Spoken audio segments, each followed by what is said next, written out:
Let's turn in our Bibles to Genesis chapter 25. We're in a section in the book of Genesis where a shift is occurring from Abraham to Isaac. And of course, the promises of God have been stated to Abraham in places like Genesis chapter 12 and following. And we've been journeying with Abraham through the course of his life to watch how God reconfirmed his promise to Abraham over and over again, that he would become a blessing to all nations, that one of his descendants specifically would be a blessing to all nations, that his descendants would become as the stars in the sky and the sand on the seashore, so of incredible number, and also that he would be given the land of Canaan and given military victory over the Canaanite people, or at least his descendants would at some point. Now, at this point, Sarah has died. Abraham is still alive. And as we saw in chapter 24, he's arranged for the marriage of his only son, Isaac, the child of promise. And of course, we've seen the miraculous hand of God in providing Isaac to Abraham and Sarah. But at this point, Abraham is still alive, but the story is shifting. And we're watching the promise of God now move to Isaac, as it will then flow through him to Jacob, to the tribes of Israel, and ultimately on down the line into Jesus himself, who would die for the sin of the world. But let's start out in chapter 25 by reading the first handful of verses. It says, Abraham took another wife whose name was Keturah. She bore him Zimran, Jokshan, Medan, Midian, Ishbak, and Shua. Jokshan fathered Sheba and Dedan. The sons of Dedan were Asherim, Letashim, and Leummim. The sons of Midian were Ephah, Epher, Hanok, Abida, and Eldaah. All these were the children of Keturah. Now, this is an interesting development for the reader of the book of Genesis because, of course, the relationship between Abraham and Sarah was a prized relationship. And God confirmed over and over again that the promised child would flow not just from Abraham, but from Abraham and Sarah to the next generation. And the last time we saw another woman come into Abraham's life, it was Hagar. And Hagar, of course, with her son Ishmael, threatened the whole promised plan of God. So the reader might naturally be a little concerned at this moment. We'll talk about that in a second.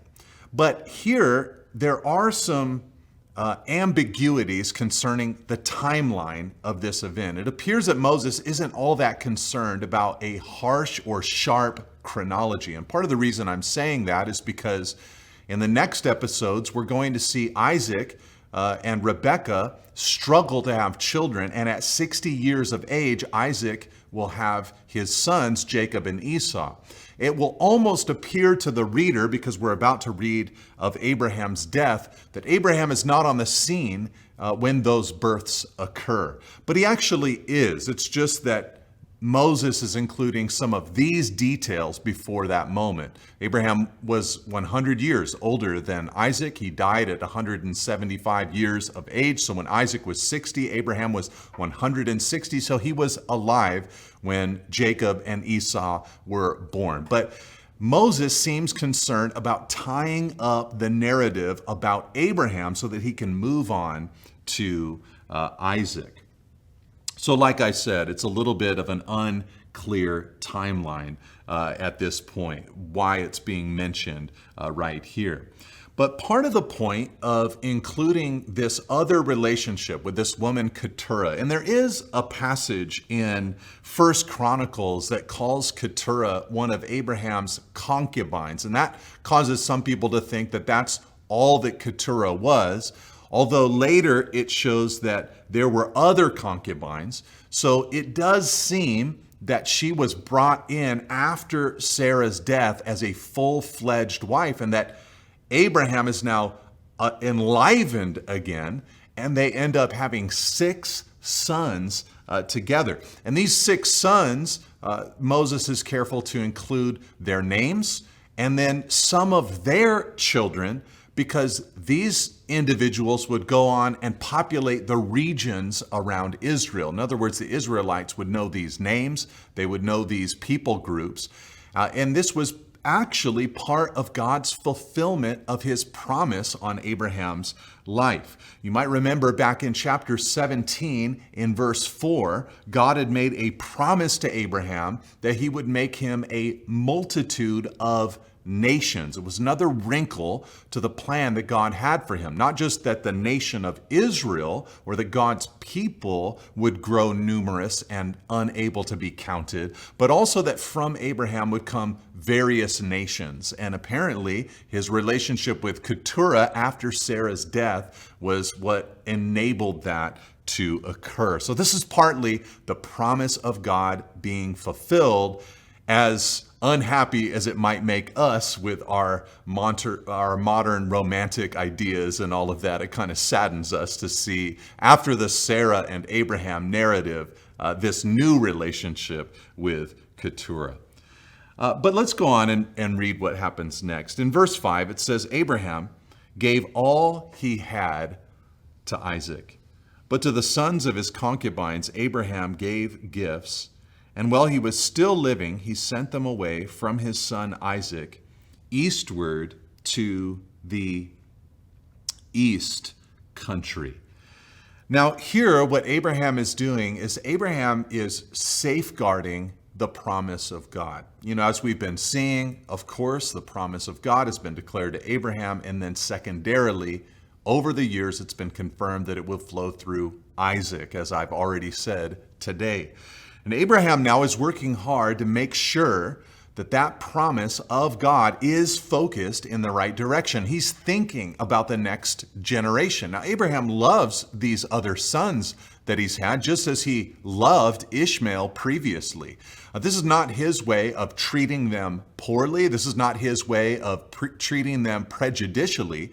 This is his way of saying, in faith, God, I believe that through Isaac, you are going to bless even my other sons and their offspring if Isaac becomes the recipient of the promise. And so he's safeguarding the covenant. To me, this is an expression of Abraham's faith. He's saying, God, I trust you, and I trust this thing that you said would occur through me and through Isaac. I trust in it. I believe in it so much that even though I can't see it, and even though it might seem wise to just sort of diversify my assets, so to speak, and invest equally in all of my sons as I send them away, I'm going to send these sons to a distant land so that Isaac alone can be the recipient of your promise and dwell here in the land of Canaan.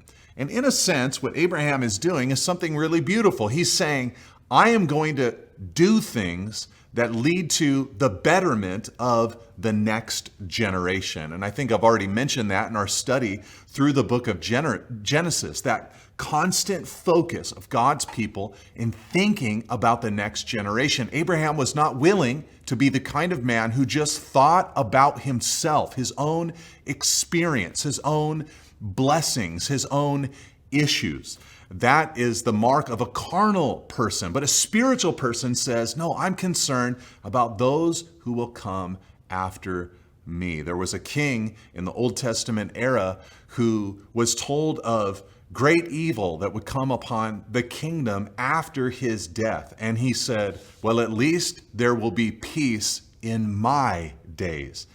But someone who cares about the next generation, someone who cares about the people coming along after them, would not say words like that. They would instead say, no, I want to fight hard today so that the future generation can be blessed. And I think this goes for families, this goes for churches, this goes for disciple makers, that we would be people who say it's not about just how I'm doing, but about the generations, the people that are following after me. I want to pour into them. And Abraham was that kind of man. All right, so he set things up, even though he had these additional sons, he set things up so that Isaac could thrive. Verse 7, these are the days of the years of Abraham's life, 175 years. Abraham breathed his last and died in a good old age, an old man and full of years, and was gathered to his people. Isaac and Ishmael, his sons, buried him in the cave of Machpelah in the field of Ephron, the son of Zohar the Hittite, east of Mamre, the field that Abraham purchased from the Hittites. There Abraham was buried with Sarah, his wife. Now there's a little phrase I want to draw your attention to first from that paragraph we read. It's just the simple phrase, these are the days of the years of Abraham's life, 175 years. The man lived a very long time, as we've talked about in our study of Genesis. It seems that the lifespans of the patriarchs this side of the flood was often double our modern idea of what a healthy lifespan would be. At 175 years, Abraham died. But Moses is careful to talk about the days of the years of Abraham's life. You see, though he lived nearly 2 centuries, his life was comprised of days. Days of walking with God, days of sometimes monotony, days of silence. We have various episodes that are detailed to us in Abraham's life. The time when God spoke to him originally to depart from his home country. The time when God led him into battle against the armies that had overtaken other cities, including the city of Sodom, where Lot had been lodged. The time that he met with Melchizedek. The time that he took matters into his own hands and lied about Sarah's identity before Pharaoh and before Abimelech. The time that he stumbled with Hagar. The time that God fulfilled his promise with Isaac's birth. The time that God visited him at the tent and spoke with him. The time that he interceded for the people of Sodom. There are many episodes that we are able to learn from the life of Abraham. But when you think about it in the grand span of a 175-year life, we just have a small little snapshot of this man's long journey of faith. There were exciting moments, there were powerful moments, times that God spoke to him, but there were many days of just walking and slugging it out here on earth before his Lord. So the man lived 175 years. Genesis is clear that it was a good life. He died in good old age, it says there, an old man and full of years. This is Genesis speak, for he lived a full life. Keep this in mind, because later in the book of Genesis, when Jacob, whose name had been turned into Israel, meets Pharaoh in the land of Egypt, because he's reconnected with Joseph, his son, he'll tell Pharaoh, my days have been few and evil.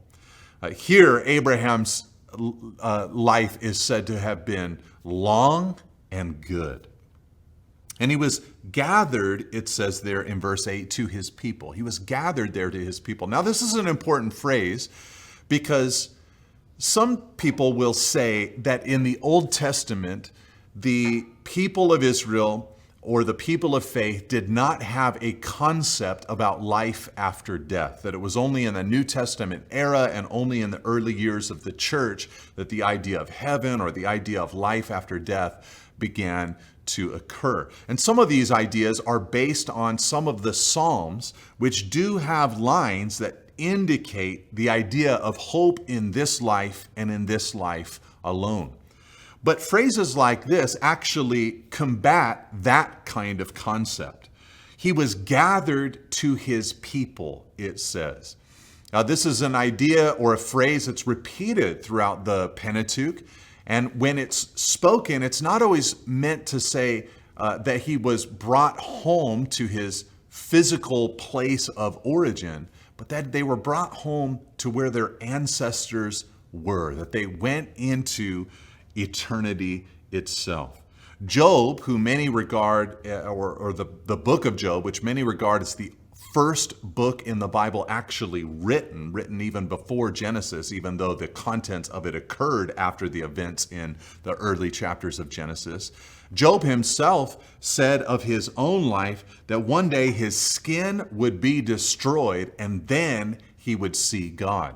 So it appears that from the very early days, there was a concept of going home to be with God after death. And here we see that described of Abraham, that he was gathered to his people. Now, when they buried Abraham, Ishmael and Isaac, they got together. There was a truce together, so to speak.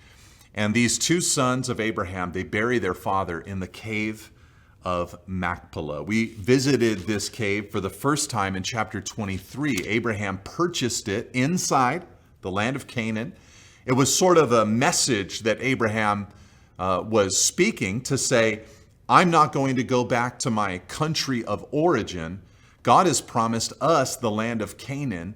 I'm going to buy a cave, be buried here, bury my wife here, because this is the land that God has promised to give us. He had to buy the cave. God didn't give him the cave. He had to buy the cave. But in faith, he's trusting that God is going to give this land to his descendants. At this point, he still doesn't have any other land, but Ishmael and Isaac are faithful to bury their father in this cave. Can you imagine the great father of faith, 175 years old, all these incredible promises from God, and he dies only owning a cave in this land of Canaan? You know, it just speaks to us of the long, drawn-out process that God will take us through to fulfill his purposes and his promises in our lives.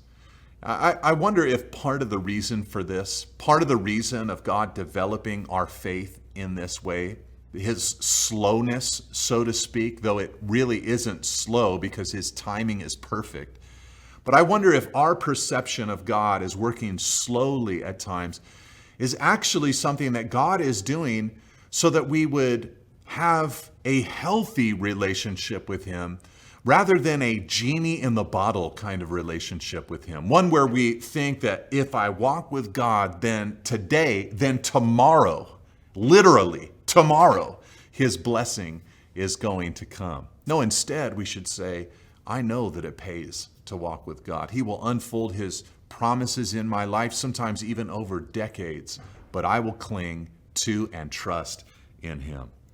Now in verse 11, it says, after the death of Abraham, God blessed Isaac, his son, and Isaac settled at Bir-lahai-roi. Now, this is an important little line. I wanted to look at it all by itself because what it's telling us is that we've already seen Abraham work really hard to make sure that Isaac is the son who is blessed. You know, he sent away all his other sons. He gave Isaac everything that he had. He's trying to say with his actions, Isaac is the son of promise. But now Abraham's dead. Abraham can't make any more decisions regarding Isaac's life.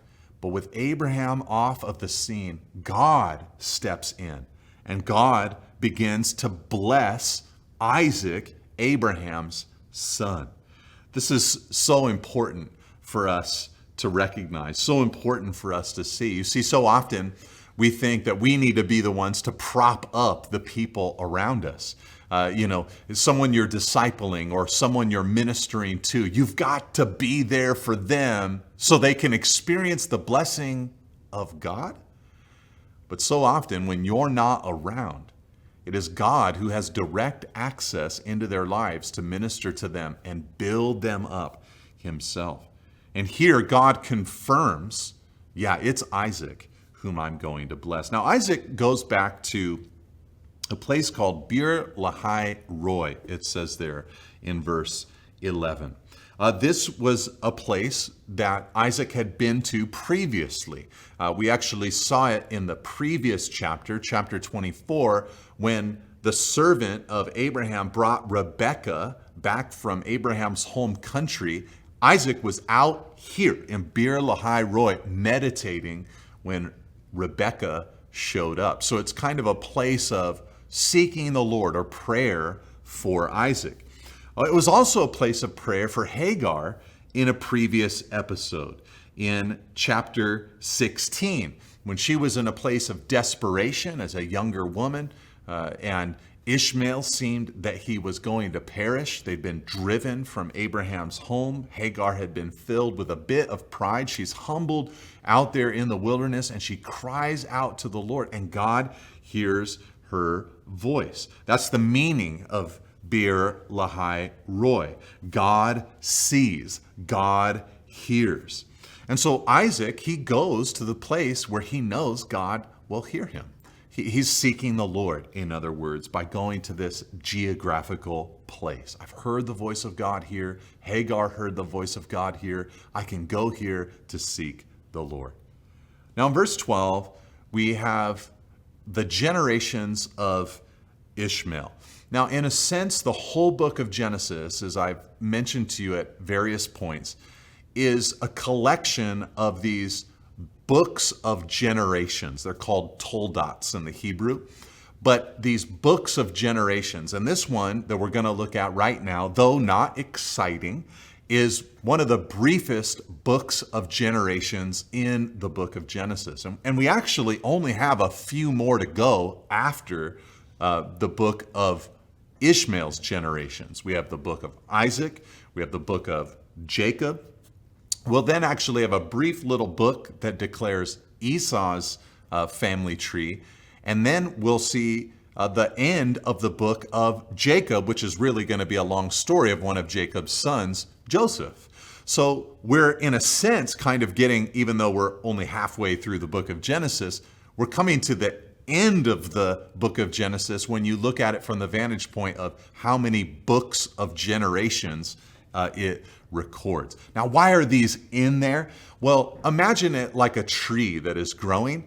As that tree grows up, there are different branches from the family of faith that God needs to deal with. And some branches branch off. It's not really the main story. So God will detail them for a little bit, end their story, and get back to the main trunk of the tree, so to speak. And way back in Genesis chapter 3, God told Adam and Eve that one day a serpent crusher would come who would crush Satan under his feet. And we're following the line, from Adam and Eve through Seth, through Noah, through Abraham, through Isaac, Jacob. We're following this line to get to the serpent crusher, that is Jesus Christ. But there are little offshoots that need to be dealt with. And so here, the author, Moses, is going to deal with the book of Ishmael. So let's read it together. It says in verse 12, "These are the generations of Ishmael, Abraham's son, whom Hagar the Egyptian, Sarah's servant, bore to Abraham. These are the names of the sons of Ishmael, named in the order of their birth. Nebaioth, the firstborn of Ishmael, and Kedar, Adbeel, Mibsam, Mishma, Duma, Massa, Hadad, Tema, Jetur, Naphish, and Kedemah." So these are 12 sons that Ishmael had. "These are the sons of Ishmael," verse 16, "and these are their names, by their villages and by their encampments, 12 princes according to their tribes. These are the years of the life of Ishmael, 137 years. He breathed his last and died and was gathered to his people. They settled from Havilah to Shur, which is opposite Egypt in the direction of Assyria. He settled over against all his kinsmen." So here we have just the genealogy or the family tree of Ishmael himself. Now, like I said, this is partly so that Moses can wrap up Ishmael's story and get back to the story of Abraham, Isaac, and just keep it moving forward. But there is another secondary purpose in mentioning Ishmael's story. Remember back in Genesis chapter 21, a second time when Hagar and Ishmael had to flee into the wilderness, they cried out to the Lord. God told Hagar, I heard the voice of the Lord, and then God told Hagar that he would make Ishmael into a great nation. Genesis 21, verse 18. This little episode, or this little family tree, shows us that God fulfilled his promise. He made Ishmael into a great nation. All these different sons that he had became tribal leaders who lived in various villages, and they had princes and many people. So God has fulfilled his promise, in other words, to Ishmael. You probably also noticed there at the end of verse 17 that Ishmael was gathered to his people. It's a similar line to what happened to Abraham. Abraham, when he died, was also gathered to his people. Now, some of you might be thinking to yourself, well, there you have it. You have Ishmael, a non-believing man, brought to his ancestors. It's just superstition that is being spoken of. But I'd say not so fast. I'm not entirely convinced that Ishmael did not become a believer at some point in his life. That same episode where Ishmael and Hagar were in the wilderness, God said to Hagar, I've heard the voice of the boy. He was a late teen at that point in his life. It sounds like prayer to me that Ishmael had been humbled by God and was crying out to the Lord. And of course, as the son of Abraham, you would have to suspect that Abraham taught him about the ways and the things of God. It's possible that Ishmael himself died as a believing man and was gathered to his people, which would be God's people. Also in verse 18, the end of Ishmael's generation, it ends by saying that he settled over and against all his kinsmen. It's kind of a hostile phrase, like there's just this animosity between Ishmael and those around him, over and against all his kinsmen. But this is actually also a fulfillment of God's promise for and about Ishmael's life. He had said in chapter 16, verse 12, that he would be a wild donkey of a man, his hand against everyone, and everyone's hand against him, and he shall dwell over against all his kinsmen. So this was fulfilled. God knew what would happen in Ishmael's life. But that's it. That's the end of the Ishmael story. And God is now moving on. We've wrapped up Abraham, we've wrapped up Ishmael, and now we're moving on into the story of Isaac. These, verse 19, are the generations of Isaac, Abraham's son. Abraham fathered Isaac, and Isaac was 40 years old when he took Rebekah, the daughter of Bethuel, the Aramean of Padan Aram, the sister of Laban, the Aramean, to be his wife. And Isaac prayed to the Lord for his wife because she was barren, and the Lord granted his prayer. And Rebekah, his wife, conceived. Like I said, we're now moving into another book of generations. This one, verse 19, the generations of Isaac. It actually won't last that long. The book of Isaac really doesn't even have a lot of details about Isaac. The whole point of Isaac's life is to kind of drive towards the life of Jacob, Isaac's son. And a lot of the life of Isaac is actually talking about the life of Jacob and his older brother, Esau. But that's where we're at. We're looking at the generations of Isaac. There's a conflict, though, right away. We learn in verse 21 that his wife, Rebekah, his beloved wife, that he met and married in the previous chapter, chapter 24, we discover that she's barren. She can have no child.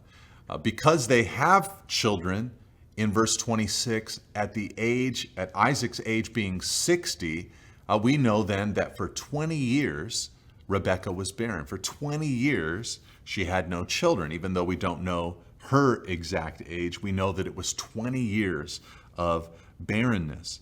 Now, this is a theme throughout Scripture, and especially throughout the Old Testament, the idea of God having to work with the barren womb. Sarah, of course, had already been barren. Now we have Rebekah, who is unable to have a child. Jacob's wives, Rachel and Leah, will go through the same difficulty. And the idea here is really simple and, in a sense, beautiful. It's like this. Isaac, he's clearly the guy. He's clearly the child of promise. He's a miracle baby. God keeps confirming over and over again, he is the one. And Rebekah, for her part, she's got all the right credentials. She did not come from the land of Canaan. She came from Abraham's hometown, from Abraham's own family. His brother Nahor had, a son named Bethuel, and Bethuel had Rebekah. So she's got all the right credentials. These two have everything going for them. You would think that they are able to produce the necessary offspring and heir for God's promise to keep going. But this barrenness gets in the way. It's like a way for God to communicate, look, it's not about human effort. It's not about what you bring to the table. It's not about your qualifications. This brings us back to the gospel, of course. It's not about that. It's about the effort of God himself. What will he do to fulfill his promises and create a people for himself? It draws us to the cross. Now, the beautiful thing here is that Isaac, what does he do? Well, he prays. It doesn't tell us whether there were 20 years of barrenness and then he prayed, or whether he prayed right at the beginning. But Isaac, he prayed. He cried out to the Lord. He did not do what his father Abraham had done and connect himself to someone like Hagar to have a child. No, instead, he cried out to the Lord. He prayed. He interceded for his wife, and God moved. The Lord answered his prayer. Again, God would be the one to fulfill the promise. God would be the one to do the work. You know, the reality, I think, in our modern era and world is that so often in the body of Christ, we're able to identify hurdles, problems, obstacles, things that need solving, dilemmas that must be dealt with. But so often we will not pray. We will not cry out to the Lord to help us in our time of need, but will instead try to solve the problem with our own ingenuity. Maybe it's the curse of our modern scientific era where the brilliance of mankind has produced great innovation.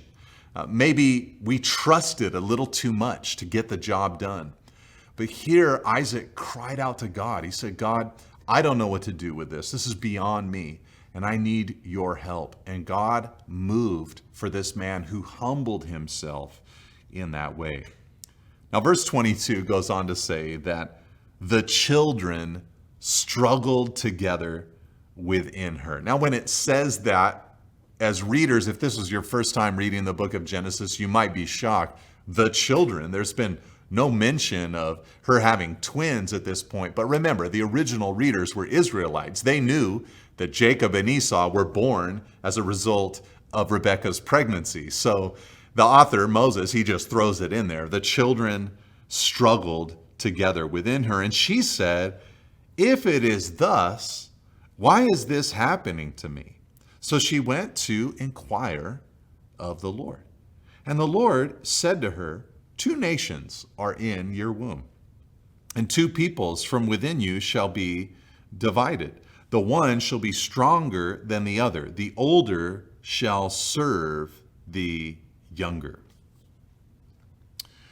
So Rebekah, she goes and prays to the Lord herself. She's got this struggle in the womb. She wonders, what's happening here inside me? If I'm so blessed, why is this occurring within?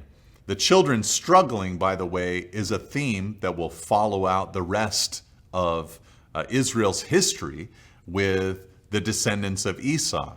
Jacob and Esau are wrestling as little babies in the womb. They are going to wrestle in life itself as brothers. But then their descendants are also going to be perpetually against one another. When the people of Israel try to go into the promised land, they'll ask Esau's descendants, the Edomites, for safe passage through their land, and the Edomites will refuse them.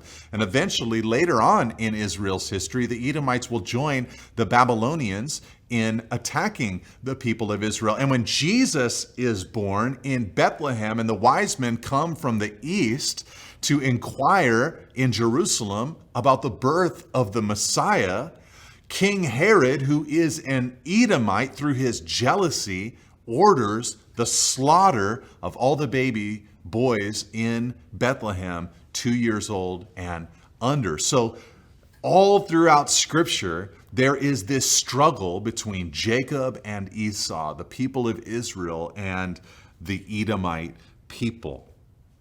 But this struggle situation is also very common in Scripture, all throughout the book of Genesis. The struggle of brothers, in other words. You've got Cain versus Abel.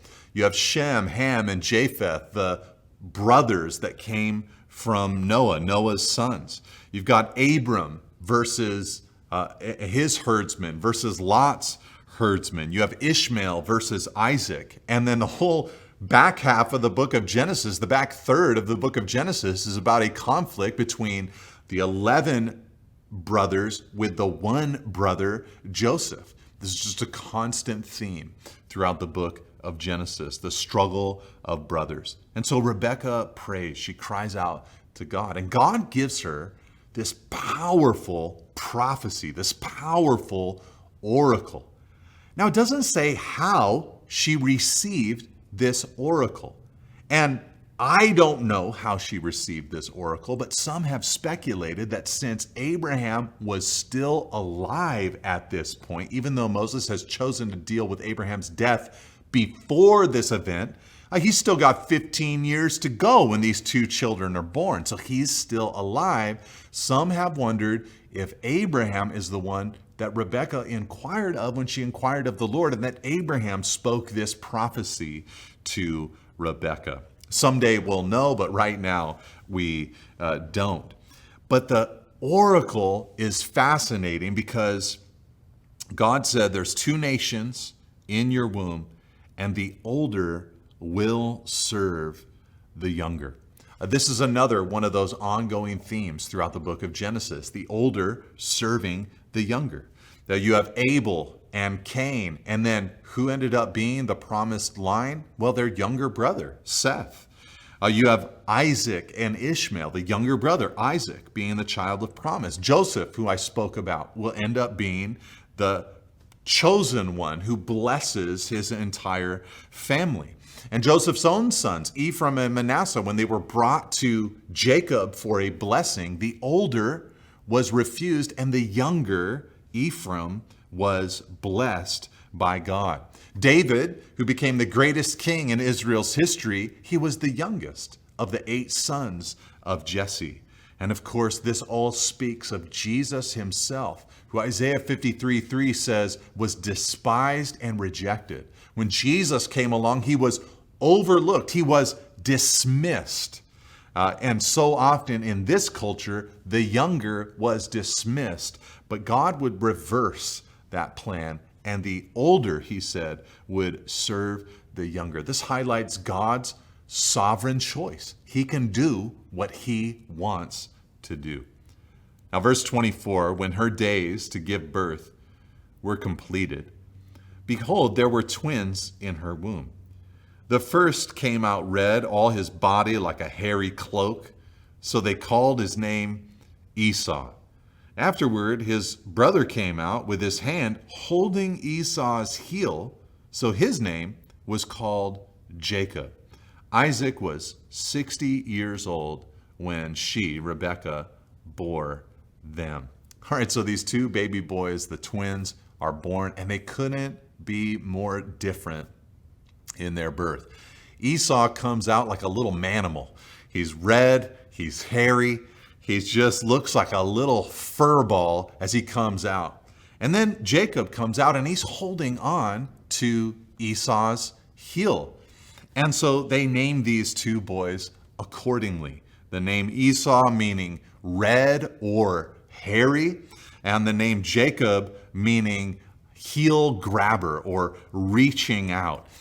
Likely they didn't have an evil kind of connotation in their minds when they named him such, but as time goes on, we'll discover that both of these names are appropriate, especially Jacob's name. He really ends up being a man who, through deceit, is tripping up other people.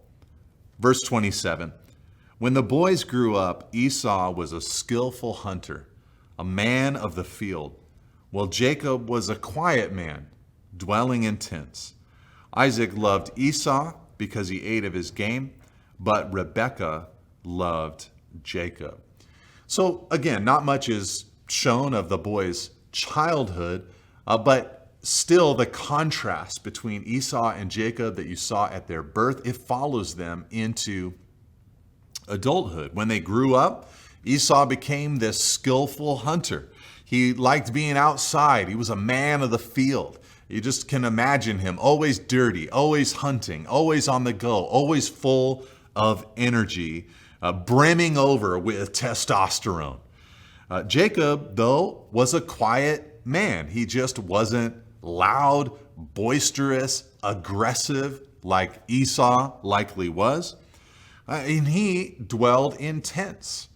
This does not mean that Esau lived outside. Everybody dwelt in tents, but the idea is that Jacob just spent a lot of time indoors.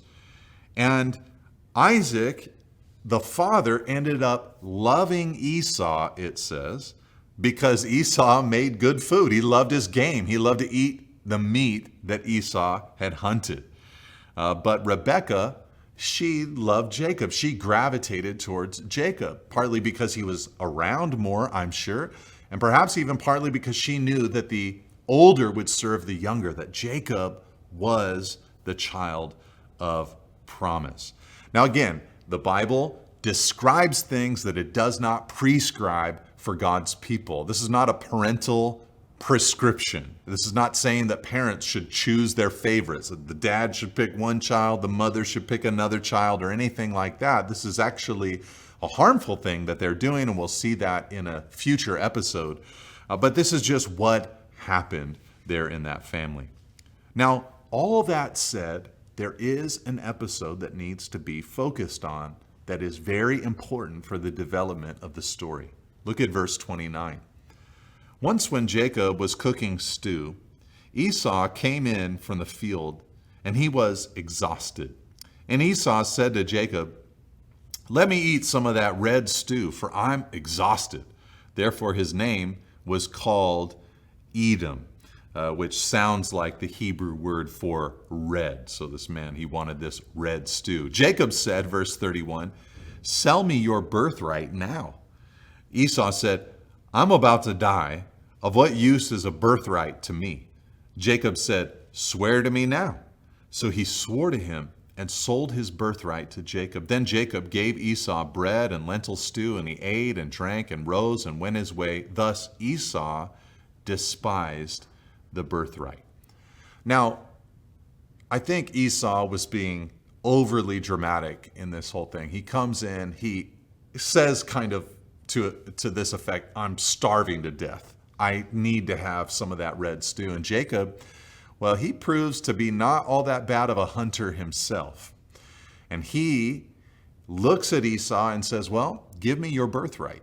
Now, in that culture, the birthright could be bartered for. Esau thinks about his birthright, his position as the firstborn by seconds, but he's still the firstborn. And he says, "What is this birthright to me? I'm about to die." Like I say, I think he's being overly dramatic. I doubt that he's actually about to die. But that's the way the logic works in his mind. And so he quickly trades his birthright by swearing to give it to Jacob for a bowl of red stew. Now, I don't know if Rebekah and Isaac had told Jacob about the oracle from God, that Jacob would be the one who received the blessing. I don't know if this was Jacob's way to try to make the plans of God unfold in his life and manipulate things for himself. But this would not be the way that God needed to give Jacob the blessing. It really isn't so much about Jacob, though, as it's trying to show us the unsuitability of Esau as the one who would be the promised line. He's portrayed here as a carnal man who falls prey to his affections, his impulses, his hunger, his appetite, his whims. He comes onto the scene, he smells the food, and he is drawn to it to the point that he throws away the best thing he has going for him.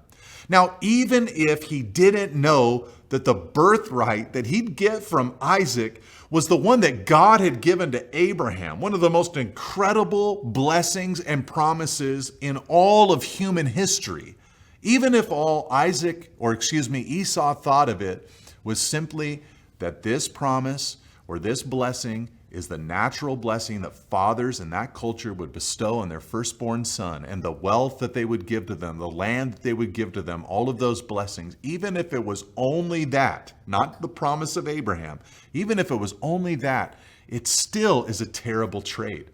But nonetheless, Esau made that trade. Hebrews chapter 12 warns us to not be like Esau, who gave in to the fleshly bodily impulses. Actually, in Hebrews 12, the author uses Esau as an example to say that we should not give in to sexual immorality, the impulses of the body. That's what Esau was giving into, a hunger pain that he felt he had to have satisfied. You know what the problem is with Esau, of course? He's self-diagnosed. He said, this is what I need, rather than looking to God and saying, God, what do you say I need? He had no control of his impulses, but instead gave in to these impulses, and it led to his demise.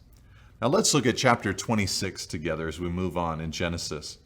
It says, now there was a famine in the land, besides the former famine that was in the days of Abraham.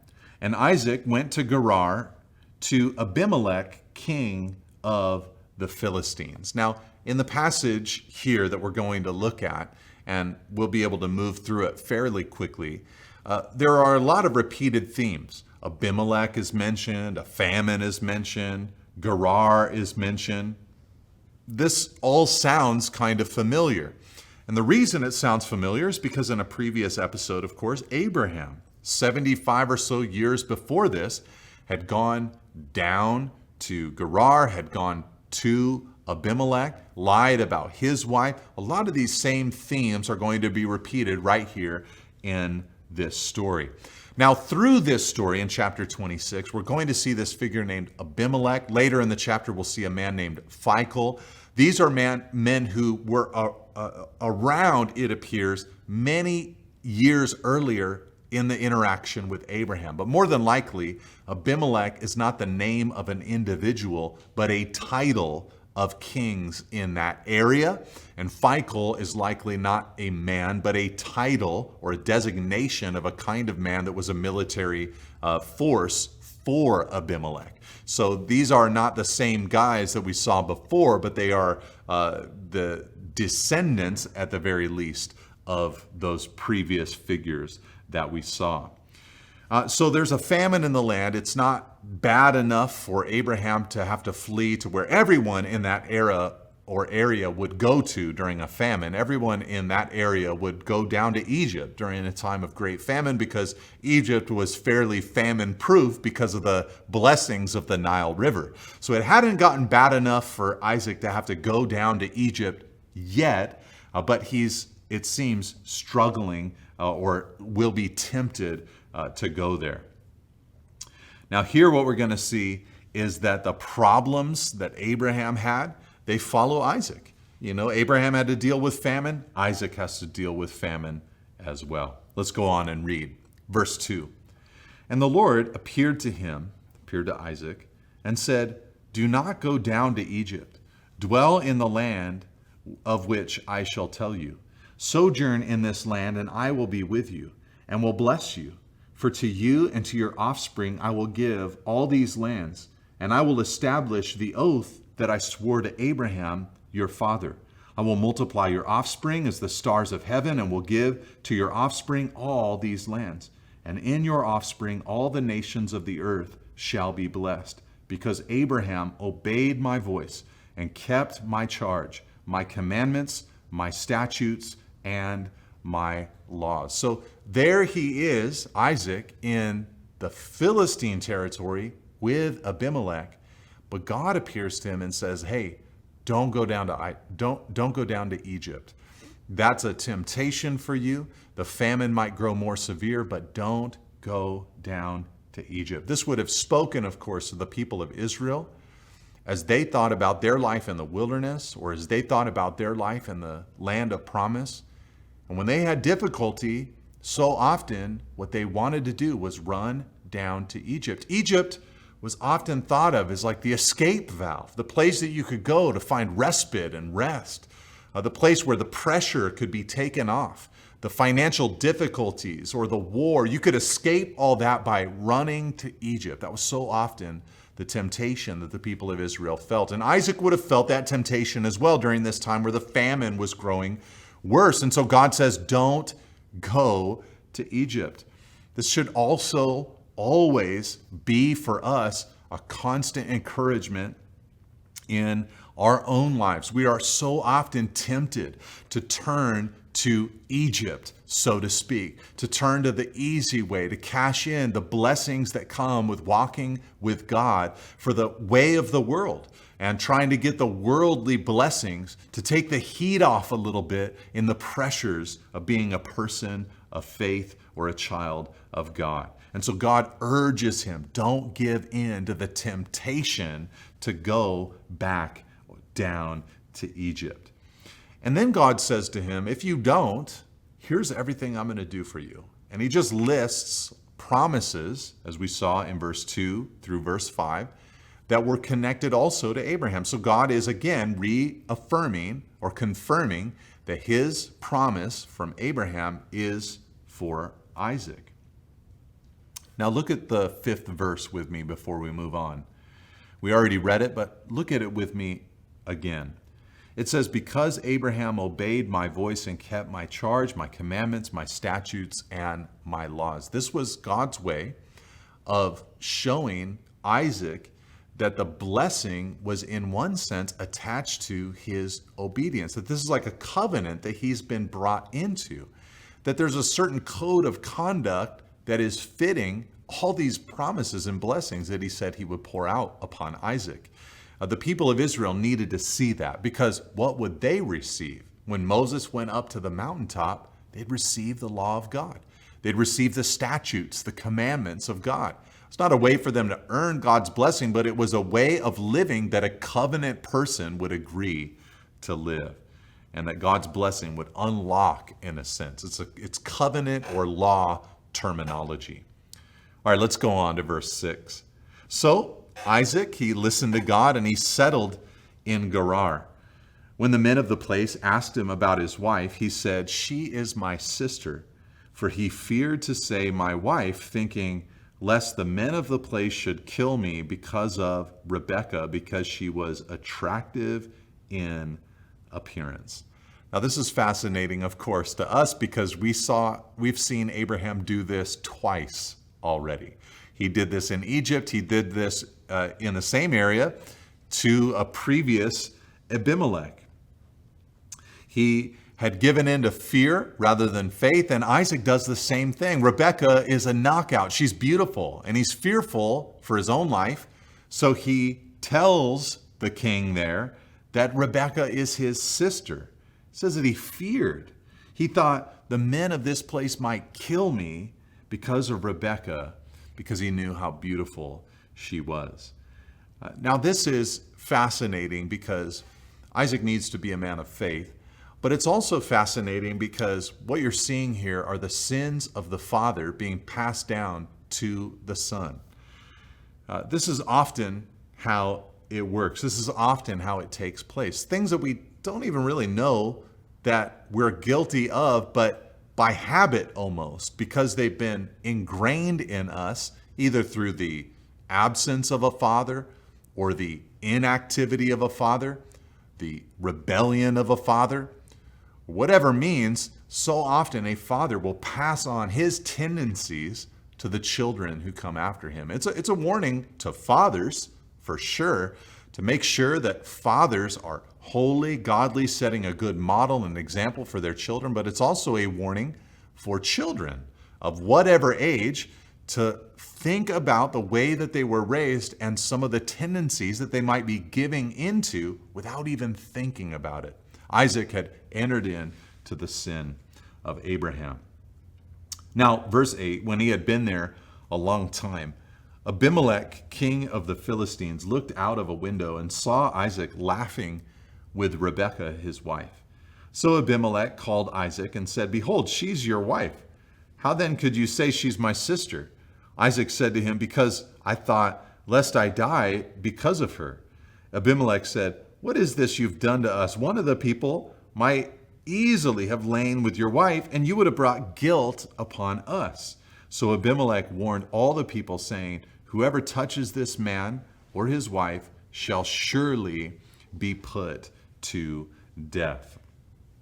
Now, Abimelech looks out the window one day, it says, and he sees Isaac laughing with Rebekah.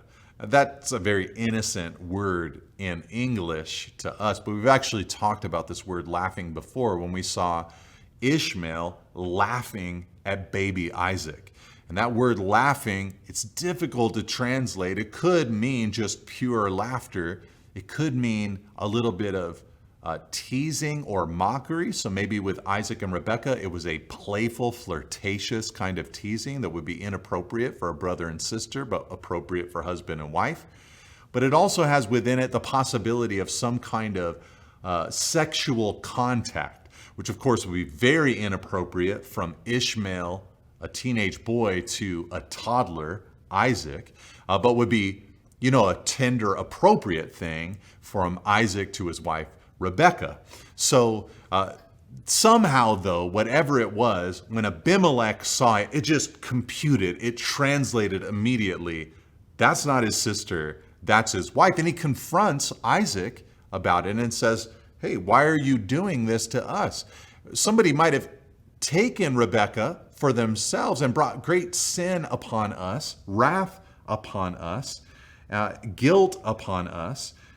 Whoever touches this man or his wife, Abimelech then warns, will be put to death. Now, this is, again, very similar to the previous episode where the previous Abimelech kind of rebuked Abraham, like, "Hey, how have you done this to us?"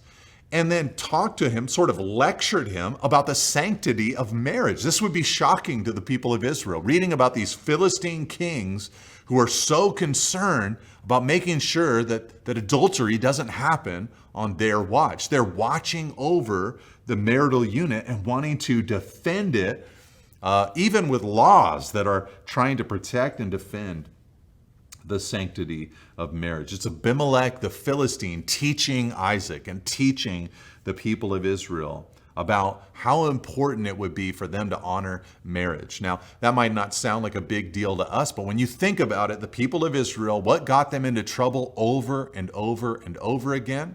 Well, one of the big problems in Israel over time in the Old Testament pages was unfaithfulness in their marital vows. And that just broke down their society. It broke down their godliness. It broke down their faithfulness. Confusion and paganism entered in, and pretty soon they were carried off into captivity as a result, partly of unfaithfulness in marriage. Marriage is something that's worthy of protection, worthy of fighting for. It helps create the society of God himself. And so Abimelech rebukes Isaac. And Isaac, verse 12, sowed in that land and reaped in the same year 100-fold. The Lord blessed him. And the man became rich and gained more and more until he became very wealthy. He had possessions of flocks and herds and many servants, so that the Philistines envied him. Now the Philistines had stopped and filled with the earth all the wells that his father's servants had dug in the days of Abraham his father. And Abimelech said to Isaac, "Go away from us, for you are much mightier than we are." Okay, here we see The blessing of God on Isaac's life is reconfirmed. God blessed him 100-fold that year. In the Old Testament pages, often the blessing of God is financial in nature. So Isaac is abundantly blessed by God. But the Philistines, they respond to this blessing with a few things. They're envious, first of all, it says. They're envious of his wealth. Secondly, they go and stop up some of the wells of Isaac, kind of as a way to drive him out of the land. And then eventually Abimelech comes and just asks Isaac to leave. You're much mightier than we are, he says. Go away from us. So Isaac, verse 17, departed from there and encamped in the valley of Gerar and settled there. And Isaac dug again the wells of water that had been dug in the days of Abraham his father, which the Philistines had stopped after the death of Abraham. And he gave them the names that his father had given them. So Isaac does depart from Abimelech's presence and goes back into the place that Abraham had been previously, and he starts redigging all the wells of his father Abraham. And the idea here is that Isaac, he's just this magical well finder. Now, of course, we know that this is God doing this in his life. And in that era and area, to be able to dig a well and be successful is just a sign of God's blessing upon your life. But I think there's something beautiful and devotional about Isaac going and digging up the old wells that his father Abraham had previously dug. I don't mean to overly devotionalize Scripture or spiritualize Scripture, but there is something to going to your spiritual forefathers, so to speak, figuring out where were they at and redigging those wells, the wells of prayer, the wells of Bible study, the wells of devotion to God, the wells of prayer and fasting, different areas that we've blocked up over the years and maybe ignored, and then to go back and say, hey, we've kind of left this area of Christianity or of the faith untouched for a while. Let's redig that well. Let's get back into it. And so often, as we're in the Word, we discover those things that stand out as different from our experience. We need to redig those wells. Verse 19, but when Isaac's servants dug in the valley and found there a well of spring water, the herdsmen of Gerar quarreled with Isaac's herdsmen, saying, the water is ours. So he called the name of the well Esau, because they contended with him. Then they dug another well, and they quarreled over that also, so he called its name Sitnah. And he moved from there, verse 22, and dug another well, and they did not quarrel over it, so he called its name Rehoboth, saying, for now the Lord has made room for us, and we shall be fruitful in the land. Now, this whole section is a conflict section, obviously. The Philistines have asked him to leave. He leaves, he starts redigging wells, but they claim the water for themselves, and Isaac just keeps moving further and further away. He names the well with names that indicate the conflict. Esau means quarrel, Sitnah means enmity, and then finally Rehoboth, the third well, the one that he's able to actually own for himself, it means spaciousness. So there's enough space for us now. Now, the interesting thing here is that Isaac, he has the blessing of God, but he refuses to fight back. He doesn't push back against the Philistines, but instead submits to the Philistines. And some would see this as a sign of weakness on Isaac's part, but this is more than likely biblical peacemaking and biblical meekness that is coming out of Isaac's life. This is, like Jesus said, turning the other cheek. He knows that God is going to bless him. He knows that God is going to take care of him. He knows he doesn't need to defend himself. And so he moves on and he trusts the Lord. But also beyond that, he just keeps on digging more and more wells until he finally finds one that he can dwell at peacefully. And I don't know how to say this in any other way except to just say, hey, sometimes we have to keep on digging. We just have to keep moving on, keep pressing on, keep digging until that blessing of God that we can enjoy comes up in our lives.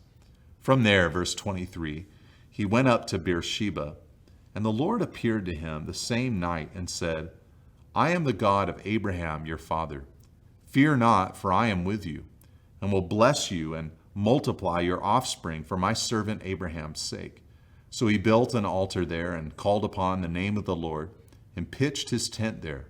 And there Isaac's servants dug a well. Okay, so here Isaac goes to Beersheba. Abraham had lived there for a while. You might recall the episode where Abraham worshiped God by planting a tamarisk tree. That was in Beersheba.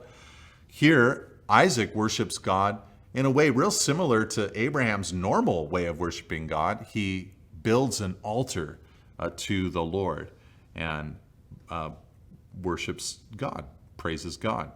Now, God appears to him here, and he reaffirmed the covenant again. You know, here's all these things I'm going to do for you. You have the blessing of Abraham.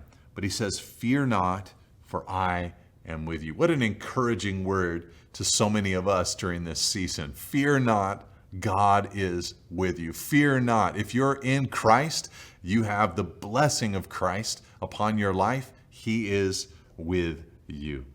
And I love this because in building the altar before the Lord, like I said, he's imitating Abraham's style of worship. He's already imitated less savory things about Abraham. This is him imitating a right and good thing about Abraham. Building an altar, which means worship, calling on God, which indicates prayer. And then at the end of the whole episode, it says, and there Isaac's servants dug a well. So they prayed, they worshiped, but they also got to work. They moved out in obedience to the Lord.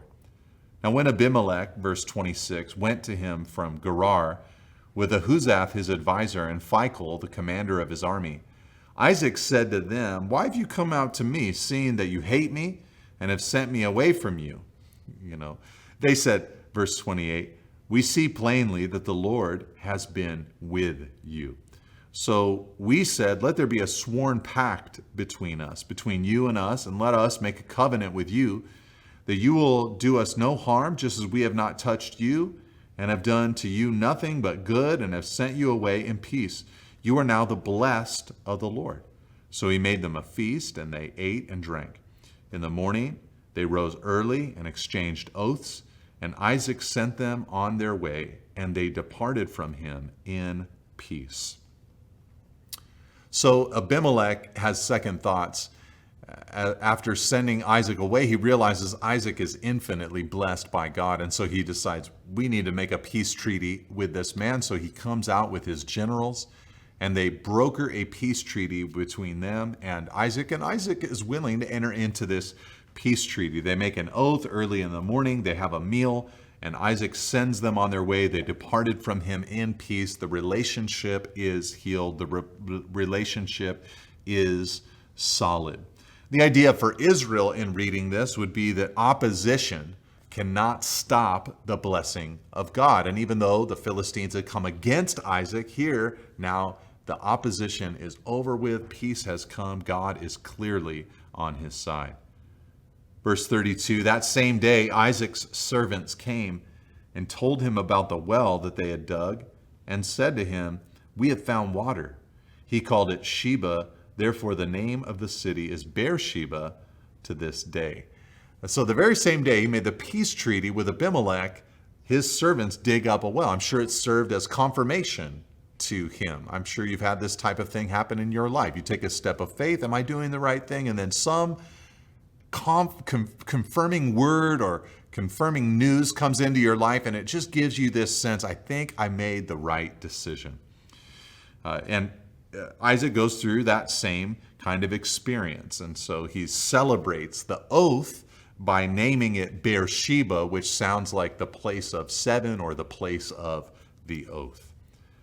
Now, when Esau, verse 34, was 40 years old, he took Judith, the daughter of Beeri the Hittite, to be his wife, and Basemath, the daughter of Elon the Hittite, and they made life bitter for Isaac and Rebekah. Again, Esau is not the child of promise. And Moses is trying to show us part of the reason why he isn't. Remember when Abraham wanted Isaac to get married? He's 40 years old. He sends his servant far away from the land of Canaan to go back to Abraham's home country because he did not want Isaac to marry any of the local women. Esau does the exact opposite thing. He goes out himself to the local women, finds not one wife, but two Hittite women, and marries them. And they were bitter. They made life bitter, it says there, for Isaac and Rebekah. These women made life hard for Isaac and Rebekah. Their family was in conflict because Esau chose a terrible marital situation, polygamy, but he also chose terrible women to be with, and it led to great pain in their lives. Later on in Esau's life, he'll actually add insult to injury, and he'll marry a third local Canaanite woman. So he clearly should not be the child of promise, and that's what Moses is attempting to point out to us. And really, in a sense, this concludes the real story of Isaac. He will appear in chapter 27 as a significant figure, but all with the goal of pointing towards Jacob, the chosen son. But let's rejoice that God is on the throne, carrying forward his plan and his kingdom, and no human being can mess up what God is doing. He will get the job done with us or without us. God bless you, church.